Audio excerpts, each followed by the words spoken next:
Tap into a whole new world of financial possibilities. Genie, get it to get it.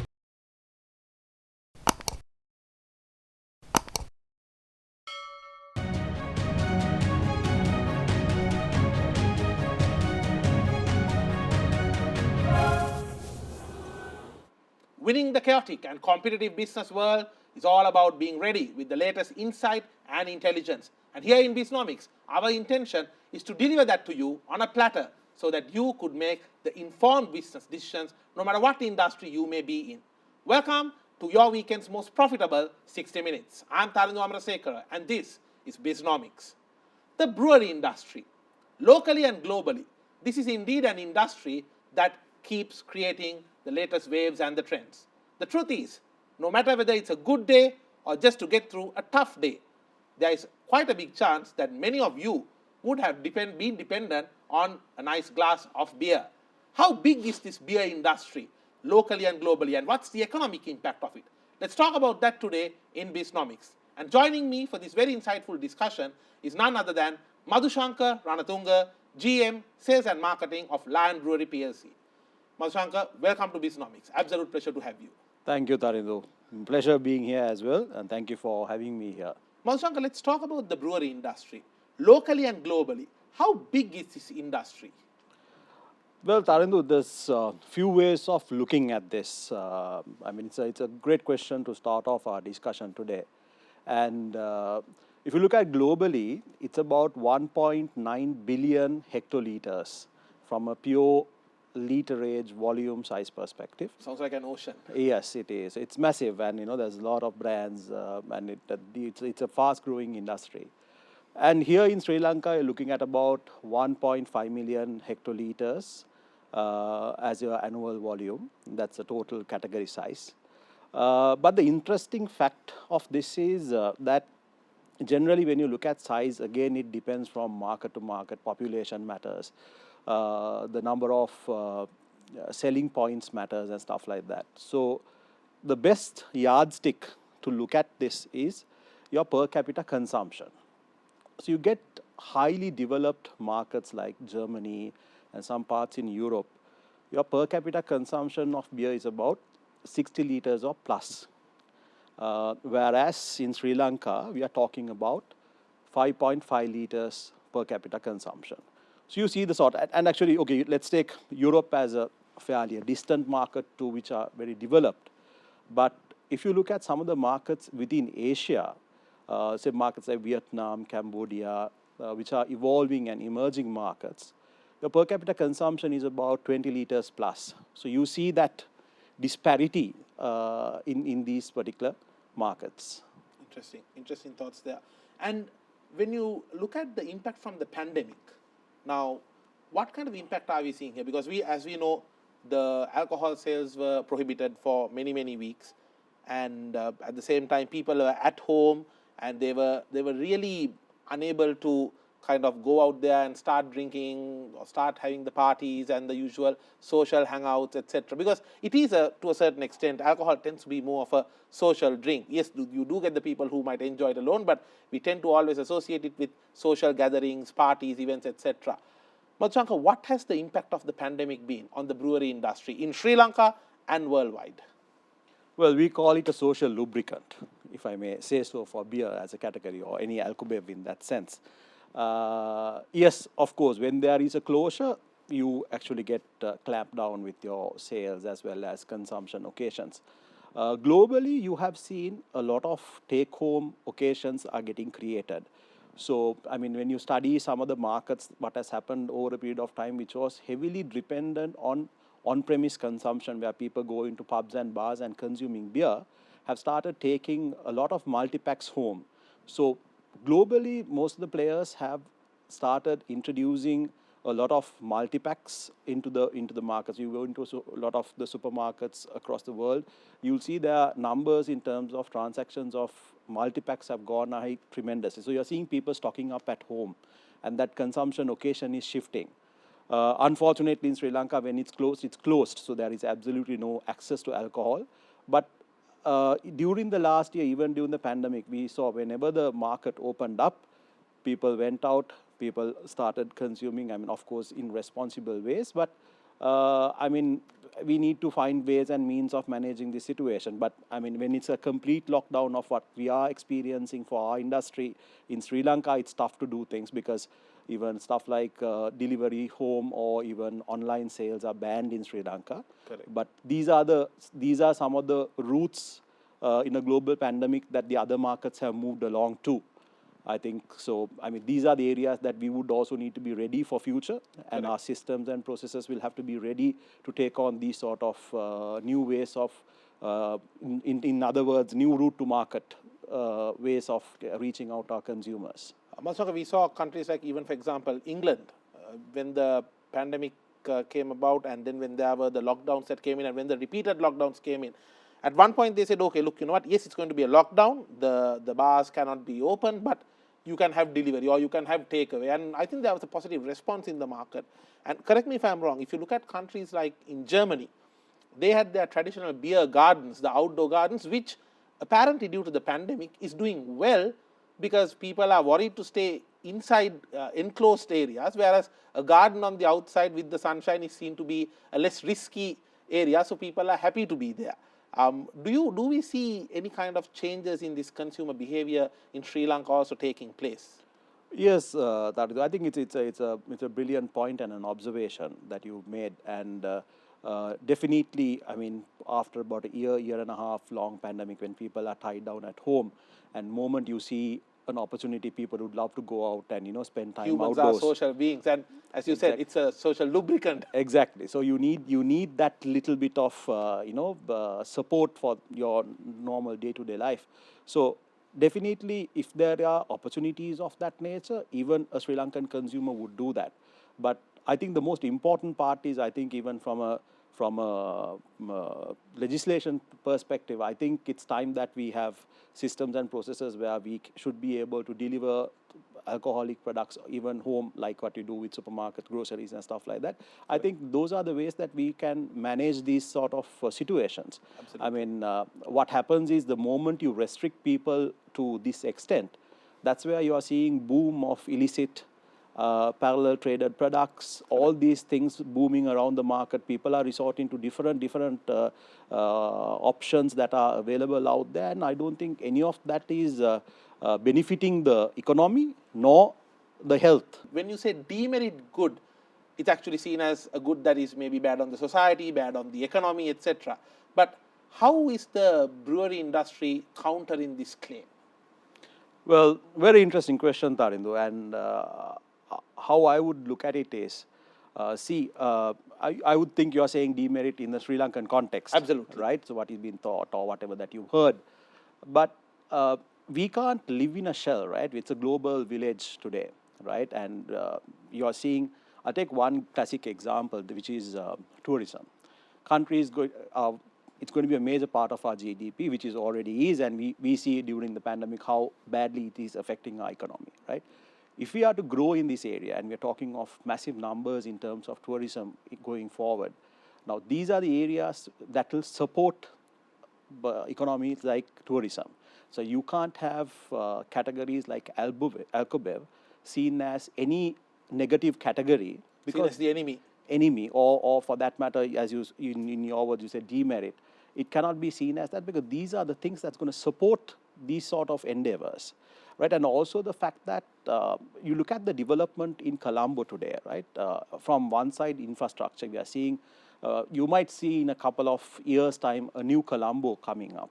Now, when you see that and the growth of your emerging middle class in Sri Lanka, their needs and wants are going to be much greater than what they have today. Now, at that instance, and when their needs evolve, and also when you have a little bit more disposable income with you, these sort of categories start supporting their lifestyle. So I think it's an important category. It cannot be seen as a demerit in any way, because globally it has been that. You've seen any developing country latching on to the growth, and not that you have to be talking about it day in, day out, but you should give the due recognition for the category and be able to speak to your consumers freely. And I believe that as a part of your value chain activities, where you work with so many different suppliers, and in return you are giving them employment opportunities. And I believe the brewing industry also is providing employment to a lot of Sri Lankan individuals. Am I right? Exactly. I mean, I would say 99% are Sri Lankan employees across. I mean, in Sri Lanka there are 2 breweries, right? So Yeah. within the 2 breweries, I would say more than 99% would be local employees that are working, and beyond that, as you correctly said, the supply chain, your suppliers, your distributors, people who are working in the hotels to restaurants to bars, all these people get supported through the industry. Understood. The craft breweries, what is the way forward for those in Sri Lanka? And most importantly, what about the tax structure? Is it a fair one? Let's talk about that on the other side of this short break. This is Biznomics.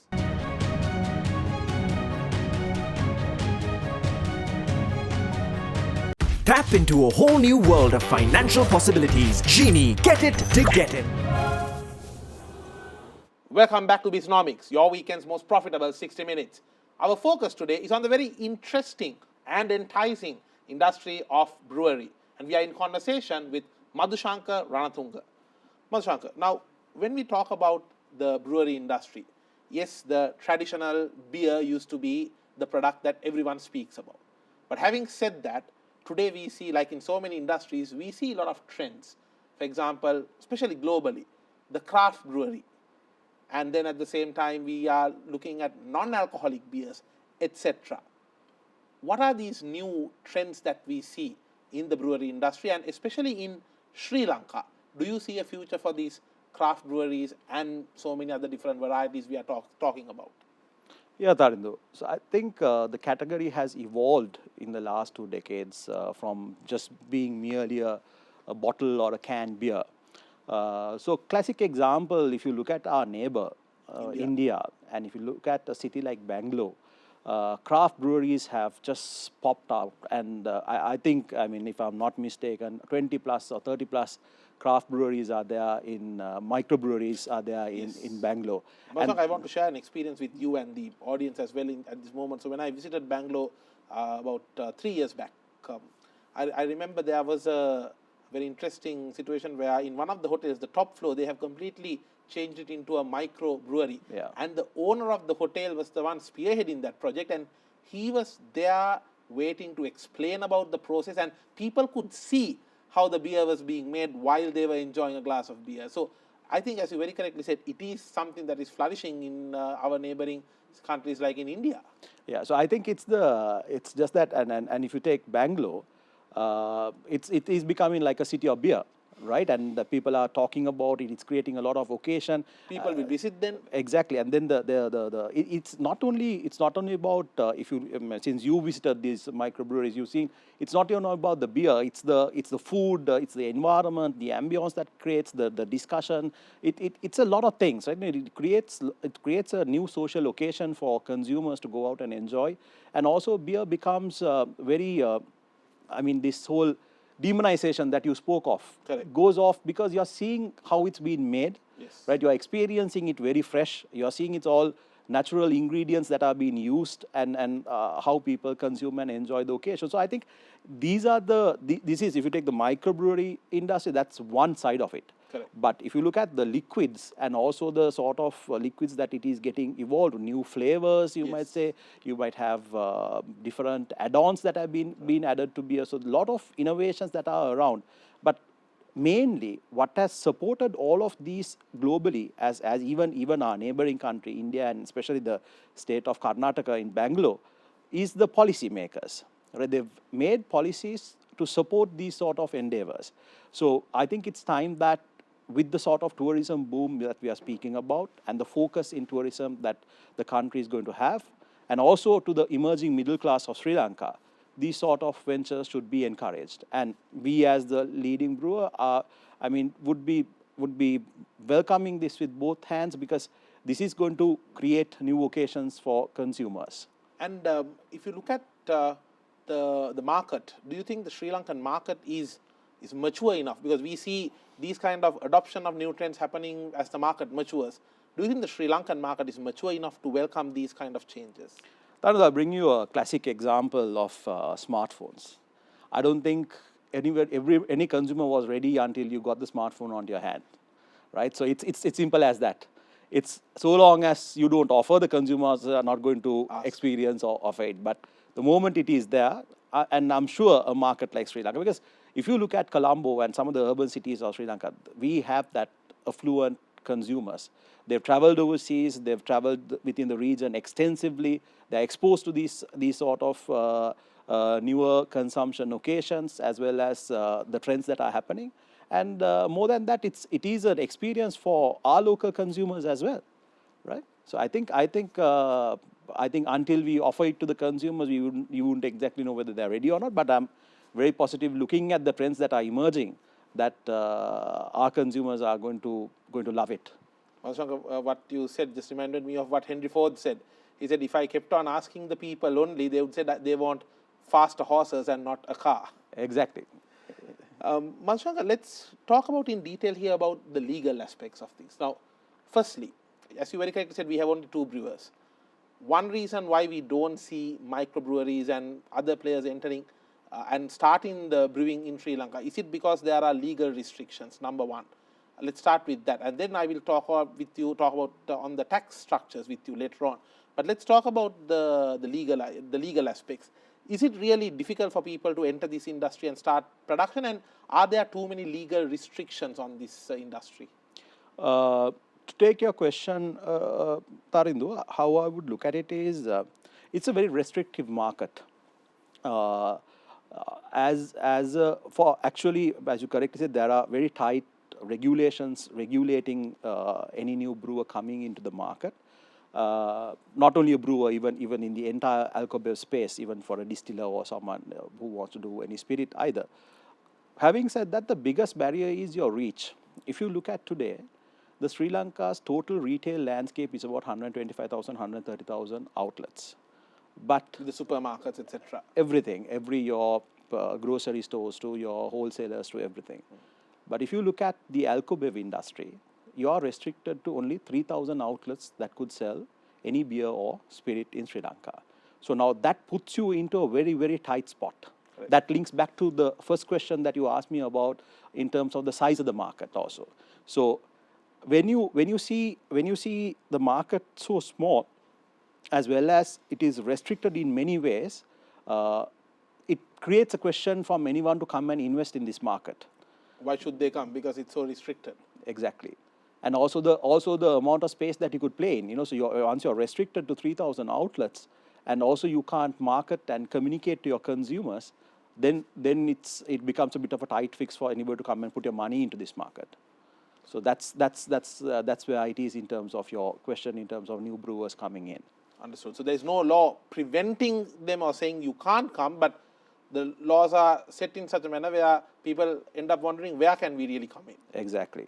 Madushanka, let's talk about the tax structure, because now this is a very hotly debated topic. We saw, I believe, some of the previous governments, when they were even suggesting a change of the tax structure on the industry, I believe we saw lots of discussions, and I think to a large extent there were various fractions in the society that were up in arms against such a thought or such a decision because of the whole the demonizing aspect. This is seen as a demonistic industry by some of the fractions of the society. My question is, the tax structure that is there right now on the brewery industry, what are your thoughts? Is it a fair one? Taridu, if you look at the entire alcohol industry, it's one of the largest contributors to the government taxation, right? So we play a huge part in terms of taxation. Now, in that outlook, the most important thing in taxation is to making sure that the products are kept affordable. Affordability, why? Moment you push prices beyond a threshold, what happens is consumers tend to look for alternate options. Alternates are definitely going to be your illegal routes, and that is not going to support the country's economy in any way. So in terms of policy as well as governance, the most important thing is to ensure that it is kept affordable, so that, and also at consumers' reach. So it shouldn't be a situation where a person needs to drive 25, 30 kilometers to get a bottle of beer or a bottle of any other alcohol products. It should be within your reach, like any other store, or even a marginal distance, right? So you have 60,000 square kilometers in the country, and you have 3,000 outlets. So you do the math, right? So that's the gap that is there in the marketplace. Understood. My question once again is referring to the taxation.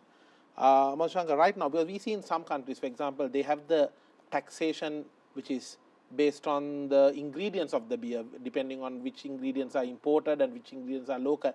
In Sri Lanka, how is the tax structure on the brewery industry, or let's say in general the alcohol industry?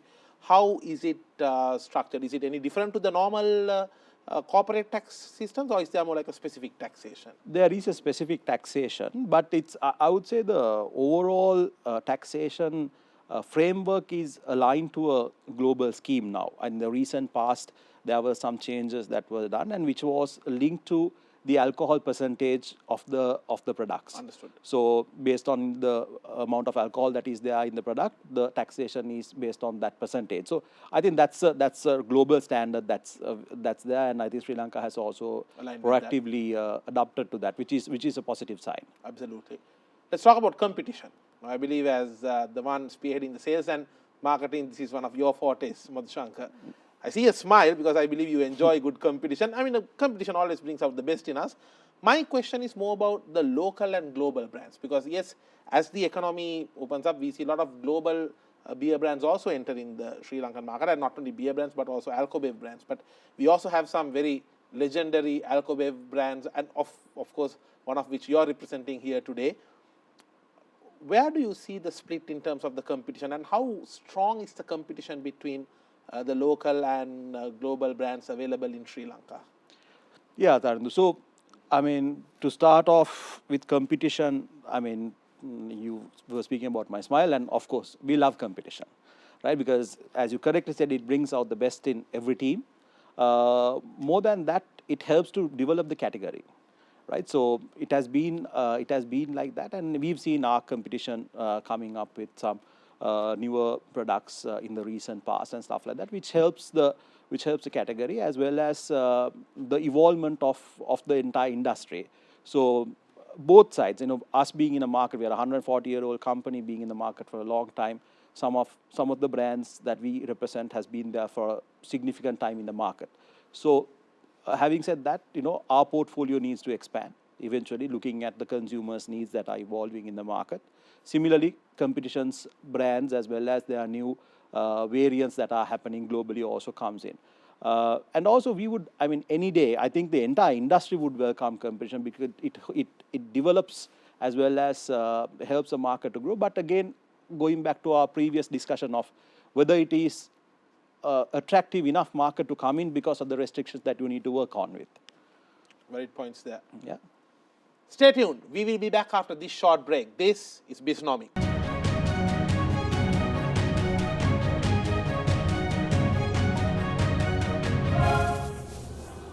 Welcome back to Biznomics, your weekend's most profitable 60 minutes. I'm Tarandu Amarasekara, and our focus today is on the brewery industry of Sri Lanka, and we are in conversation with Madushanka Ranatunga. Madushanka, let's talk about the price sensitivity, because end of the day, we have different segments, but beer is a product that is consumed by the masses as well. And when you look at the price sensitivity, how price sensitive is the Sri Lankan market towards the beer products? Yes, Dharandu, I would say it's extremely price sensitive, simply because categories of our nature falls into your disposable income. So moment the market gets tightened and your consumer expenditure goes on the rise, there's only a limited amount of money that goes into the categories of this nature. So it has to be, again, it brings back to my previous point as well in terms of affordability, because the Sri Lankan market, it's driven by the mainstream consumers. So the masses are a big part of the industry. Now, in order to make sure that it is affordable and kept affordable, I think the price plays a huge, it plays a huge role in the entire equation. And to give you an example, even something small, I mean, we would consider something small as 10 rupees, could have a huge impact in terms of consumption. So it is extremely price sensitive and volatile in that sense. Madushanka, I want to take the thinking here to a different direction, because here in Beastnomics, that's what we love doing. Now, beer traditionally was seen as an all-male product. At least when we were growing up, we remember we used to always see that. And it was never really seen as a ladies' drink. I remember the term where they used to say, beer is for men and wine is a ladies' drink. They used to say that. But I believe now with more women coming into the workplace, with their income levels going up, with them beginning to socialize more, at least in the urban cities, we see the tendency for women to go to socialize, and beer is not something that is missing in their socializing tables either. So I think now the dynamics, in my view, has changed. What is really being done in terms of adapting to this newly found market of women? How are beer brands adapting towards it worldwide? There's a lot of innovation around that area, Tarinder. So the whole category is becoming, it's no more, to be clear, there's no category which is only male dominant anymore in the world. So beers have innovated fairly amount of products catering to the female consumers as well. So starting from lighter beers, which are much more drinkable, flavors that less bitter, less gassiness. Very closer to females, like the flavors that they would prefer, which has a little bit of a sweetness in the beer. So like that, there's enormous amount of innovation in that space. And as you correctly said, it's in Sri Lanka, it's predominantly in the urban segments, and it is a fairly smaller compared to any other place in the world. But globally, this is a massive trend, and there are a lot of brands that are working on these areas, and there are certain brands which are specifically targeting these consumer groups as well. And we see this even in countries like Africa, isn't it? There are advertisements which are targeting some types of beers for the ladies. Definitely. Madushanka, I want to ask about you on this matter, especially with regard to, since you mentioned about innovation. I know we've been talking about this. Any industry's survival nowadays depends on innovation. My question to you is, if you take some of the more developed markets, for example, if you take Amsterdam, I remember in one of my visits, Amsterdam is home to one of the most famous beer brands of the world. Their head office is actually a museum. And we see the participants who go to it, they are shown the process. They are sometimes, they even have like a virtual 4D ride where you can sit on a chair and you get subjected to a particular process as a part of that ride, which is the process of making that beer. Now, how far away do you think is markets like Sri Lanka or Asia, for that matter, from such innovations? Because we don't see that much in this part of the world. Yeah, you're right, Tarinder. These are some of the places, they call it their brand homes. Brand homes. Right? So the brand mansion. Mansion, right? In that sense. So there are a lot of, and actually some of the Asian markets, not predominantly beer, but some of the spirit brands have done that in some of the Asian markets as well. And I think it's a matter of time. As I told you, with the urbanization that is happening in Sri Lanka, with the development that we are seeing in and around Colombo, I think it's going to be a matter of time that we are going to have one of these as you say, a museum or, entire process that is being shared with the consumers and stuff like that. Correct. So I think that should be something that we'll be seeing very soon in our markets as well, by us or our competition or even someone else in the alcobev sector. And also, taking learnings from the other parts of Asia as well. And that's an interesting proposition, because that's how you will start speaking about your brand story with your consumers. Correct. Now, speaking, because end of the day, a lot of foreigners who would come to Sri Lanka, once they have a local beer, they would want to know the history of it, they would want to be a part of it, because brands today is not just a product, Madushanka. We both know that it's about the total experience, and something like this could play in that. Yeah. One area where we see a lot of brewery brands getting particularly creative is the communication, because lots of restrictions, you cannot openly promote alcohol beverages. But at the same time, we see a lot of creative ways, and especially with digital marketing, etc. This is happening. Laws are existing, and things are within the law as well. But we see a lot of creativity. Madushanka, I know these are trade secrets. I know this is not something you can openly talk about. But what can you share with us, the experience of conducting the customer communication amidst all these legal barriers which are there? Because the eyes of the law are onto you. They are always waiting to see, do they violate something somewhere? But we see this happening in a very creative and a productive manner. Share with us what you can tell. Yeah, so Tarindu, it's definitely a challenge. In my view, if you could market an alcohol product in Sri Lanka, you are as good as selling a refrigerator to an Eskimo, right? Because it's your hands are tight, all your traditional communication vehicles are blocked, so you're in a tight spot. So there's a lot of initiatives that you do in terms of your product and your brand stories and how you basically take that finally to the consumer and ensuring that you are consumer relevant. So you look at the emerging needs and wants of the consumers and making sure that you are consumer relevant even though your brands have been in the market for such a long time. So there are a lot of ways, and there's a lot of trade marketing initiatives that get carried out in the market. A lot of innovations around the packaging of the brand that is being done over a period of time. Yes. So at what you see, because your touch point is really the product today, right? So a lot of things around that has been done. And of course, keeping things together and finally ensuring the marketing mix is effectively put together. Madushanka, on a final note, let's talk about sustainability and responsibility, because we hear this as a term, we hear this being spoken about very regularly, especially in the brewery industry. How do we see this happening? Maybe starting from the packaging material. It could also be looking after some of the rural farmers who are supplying various ingredients to you, because I believe you have a big farming community supplying some of the ingredients as well. How seriously is this being looked at? We as a responsible entity, Tarindu, there's a lot of focus that goes in. In the brewing process, there are a lot of raw materials that are being used, and there's a lot of ways that we manage them in a very, very social responsible way. In terms of our waste management systems to looking after the environment that our breweries situated at. So there are a lot of initiatives that are being done, which I would say are world class.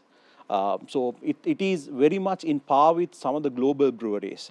So we haven't had any issues for the last so many years, and ensure that everything that we do are being done at a best-in-class level in terms of the environment, and ensure that it's been very, very tightly controlled. So a lot of measures have been taken in that regard. Understood. Finally, a word of advice from you for any young professional who is watching this show, maybe a young student who is thinking of entering into a career in this brewery industry. They keep hearing a lot of things about it. Madushanka, you're in the action, you're in the ring on this industry. What can you tell them? One thing I can say is I've been there for 17 years in the industry.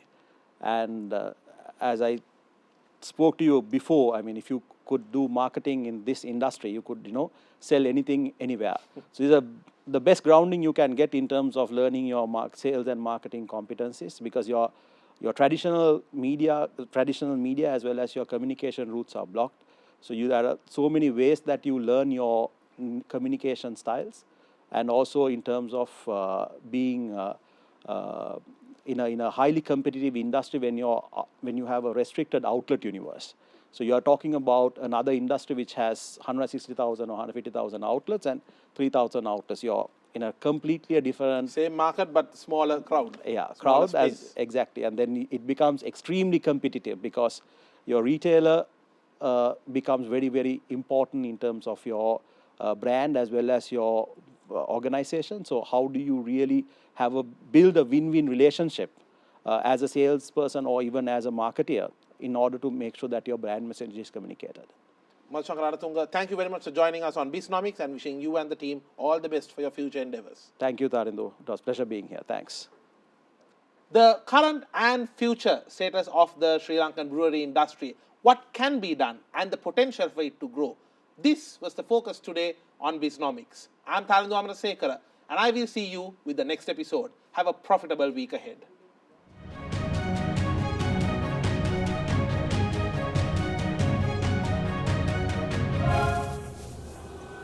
Tap into a whole new world of financial possibilities. Genie, get it to get it.